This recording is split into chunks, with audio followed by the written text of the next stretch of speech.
पहलगाम हमले में पाकिस्तान प्रायोजित आतंकवादियों ने जिस तरीके से बेगुनाहों का कत्ल किया, उससे पूरी दुनिया में रोष था। और इन सब के बीच आईएमएफ ने पाकिस्तान की आर्थिक तौर पर मदद कर दी। भारत ने इस मदद का जबरदस्त विरोध भी किया, लेकिन फिर भी पाकिस्तान लोन लेने में कामयाब हो गया। लेकिन अब कांग्रेस भारत सरकार के विरोध के इस फैसले पर सवाल खड़े कर रही है। कांग्रेस के नेता जयराम रमेश ने एक्स पर पोस्ट कर मोदी सरकार पर कई गंभीर आरोप लगाए। जयराम रमेश ने लिखा, रक्षा मंत्री राजनाथ सिंह अब पाकिस्तान को $2 अरब से ज्यादा का लोन मंजूर करने के लिए एमआईएफ को क्रिटिसाइज कर रहे हैं। 19 अप्रैल को ही मोदी सरकार के जागने से पहले कांग्रेस ने साफ साफ कहा था कि आईएमएफ की एग्जीक्यूटिव बोर्ड मीटिंग 9 मई को होने जा रही है और भारत को पाकिस्तान को दिए जाने वाले इस लोन ऑफर का मजबूती से विरोध करना चाहिए। लेकिन हुआ ये कि 9 मई को भारत ने सिर्फ वोटिंग से दूरी बनाई। जब ये सामने आ गया कि भारत ने मदद में भाग नहीं लिया, तो बाद में मोदी सरकार के ढोल पीटने वालों, जय जयकार करने वालों, सरकार का बचाव करने वालों ने ये दलील देना शुरू कर दिया कि भारत के पास इसके अलावा कोई विकल्प नहीं था। ये सरासर झूठ है। आईएमएफ के कार्यकारी बोर्ड में नो में मतदान करने का स्पष्ट प्रावधान है। रूस ने सितंबर 2016 में यूक्रेन को दिए जाने वाले ऋण प्रस्ताव पर नो में वोट दिया था और भारत ने भी 11 सितंबर 2005 को जिम्बाब्वे के निष्कासन करने वाले मुद्दे पर नो में मतदान किया था। लेकिन 9 मई को आईएमएफ के कार्यकारी बोर्ड की बैठक में मोदी सरकार स्पष्ट रूप से अमेरिकी दबाव में आ गई और झुक गई।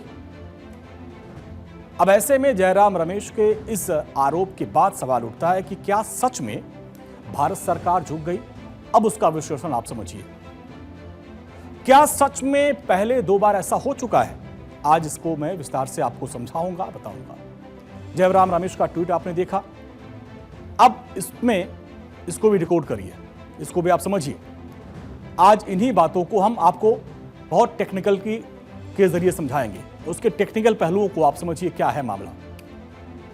दरअसल रूस ने 2016 में यूक्रेन के ऋण प्रस्ताव पर नो में वोट किया था और उस वक्त यूक्रेन के मामले में रूस ने जियोपॉलिटिकल रीजन की वजह से फॉर्मल प्रोटेस्ट किया था। ये उस दौर की परिस्थितियां ऐसी थी, लेकिन हर मामले में ये लागू नहीं होता। और दूसरी बात, भारत ने 2005 में जिम्बाब्वे के निष्कासन पर नो में वोट किया था। लोन को मंजूरी के मामले में आईएमएफ की प्रोसेस अक्सर पहले से तय समझौते के आधार पर होती है। उनकी गाइडलाइंस होती है, समझौता होता है कि ये पालन करना होगा तभी आपको लोन मिल पाएगा, क्योंकि ये तकनीकी शर्तों पर आधारित होता है। और आईएमएफ की टीम पाक से पहले ही सेटिस्फाइड थी। अब इसलिए इसमें नो नहीं हो सकता था, इसको समझना होगा आपको। भारत ने इस बात पर भी जोर दिया कि बार बार दिए जाने वाले बेल आउट के बाद पाकिस्तान पर भारी कर्ज का बोझ है और इस तरीके से वो बड़ा कर्जदार है। लेकिन आईएमएफ ने भारत की इन दलीलों को नहीं माना और इसलिए भारत ने वोट ही नहीं किया, बहिष्कार कर दिया। अब आपको एक बार फिर से रियलिटी समझाते हैं। अब इसको थोड़ा ध्यान से समझिए। दरअसल आईएमएफ में नो वोट का प्रावधान मौजूद है, लेकिन औपचारिक रूप से यह तब उपयोग होता है जब कोई देश प्रस्ताव को पूरी तरीके से खारिज करना चाहता हो। अब 9 मई 2025 की बैठक में भारत ने अब्सेंट रहकर अपनी आपत्ति जताई, क्योंकि यह एक रिव्यू था, न कि नया प्रस्ताव। अब उसमें कुछ करने को था ही नहीं। इस समीक्षा से पहले मंजूर $7 बिलियन ईएफएफ के तहत 1 बिलियन की अगली किश्त और $1.4 बिलियन की आरएसएफ की मंजूरी शामिल थी।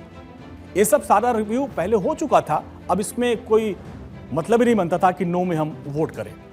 ऐसी समीक्षाओं में अगर आईएमएफ स्टाफ ने पाकिस्तान के प्रदर्शन को संतोषजनक पाया तो वोट नहीं देना मुश्किल हो जाता, क्योंकि ये तकनीकी शर्तों पर आधारित होता है।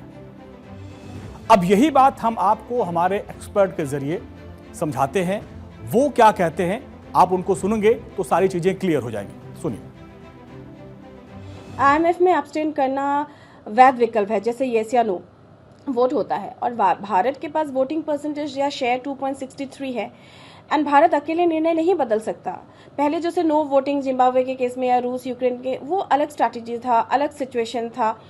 तो अलग ही पॉलिटिकल सिचुएशन था। अमेरिका या वेस्ट कंट्रीज जो भी है इस फंड के फॉर्म में था, तो इसीलिए वैश्विक स्तर से भारत को अलग थलग कर सकते थे। तो भारत ने जो एब्सटेंशन का वो किया है, it is a very big political strategy. Tactically उन्होंने इसको एब्सटेन किया, क्योंकि हमें पता है कि पाकिस्तान का ऑलरेडी इकोनॉमिक कंडीशंस बहुत ख़राब है एंड वहाँ से टेररिज्म फ्लो, रेफ्यूजी फ्लो सब कुछ हो सकता है। जो ये टैक्टिकल जो डिप्लोमेसी है वो भारत ने यूज़ किया है, ना पोस्टरबाजी की, ना समर्थन किया, बल्कि राजनीतिक स्ट्रैटेजी अपनाई है। दरअसल अंतर्राष्ट्रीय मुद्रा कोष ने पाकिस्तान को 7 अरब डॉलर के बेलआउट पैकेज की मंजूरी दी, जिसमें 1.3 अरब डॉलर की पहली किस्त। आईएमएफ जैसी संस्था से फिर से राहत पैकेज देने का प्रस्ताव पास कराना बहुत चौंकाने वाला कदम है।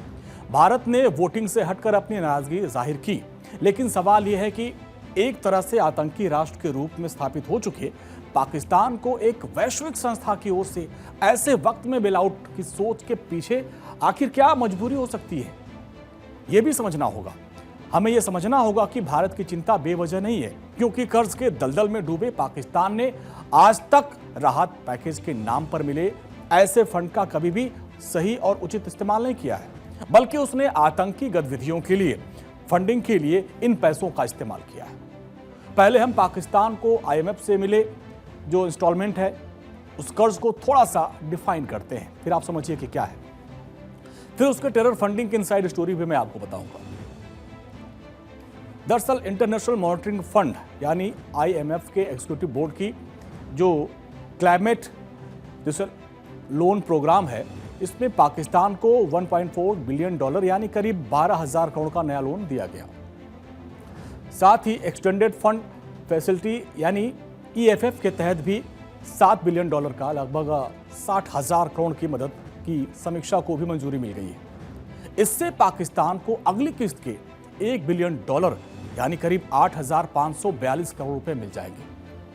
अब इस रिव्यू अप्रूवल से 7 बिलियन डॉलर की सहायता प्रोग्राम के तहत कुल 2 बिलियन डॉलर का डिस्टर्बेंस हो चुका है। तो अब ये जो लोन मिल रहा है इससे पाकिस्तान को तत्काल कोई राशि नहीं मिलेगी, इसको आप समझिए। आईएमएफ से पाकिस्तान को मिले कर्ज और फंडिंग के बाद भारत ने चिंता जताई है और कहा है कि इस पैसे का इस्तेमाल पाकिस्तान सीमा पर आतंकवाद फैलाने के लिए करेगा। पाकिस्तान को आईएमएफ से कर्ज मिला, भारत ने इसका खुलकर विरोध किया और वोट नहीं किया। भारत की ओर से कहा गया कि वैश्विक समुदाय के लिए यह खतरनाक संदेश है।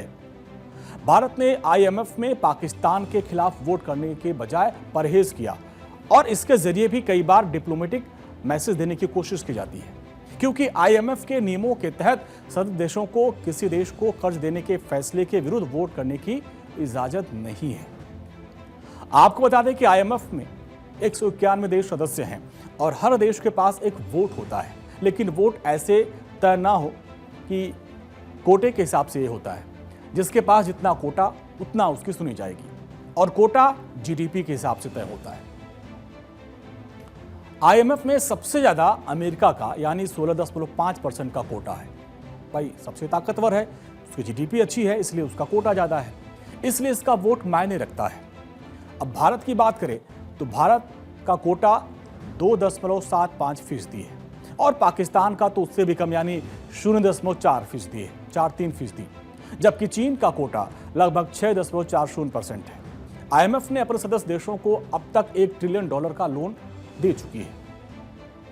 हालांकि पाकिस्तान के अलावा आईएमएफ के बड़े कर्जदार देशों में अर्जेंटीना, यूक्रेन, मिस्र, Ecuador, Colombia, Angola, Kenya, Bangladesh भी शामिल हैं। लेकिन ये वो देश अपनी गरीबी के लिए कर्ज लेते हैं।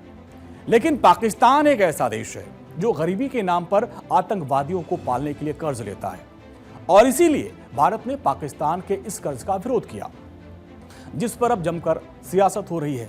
लेकिन अब आप समझ गए होंगे कि क्या टेक्निकलिटी थी और किस वजह से भारत ने वहां पर वोट नहीं दिया। आप इसको समझ चुके होंगे।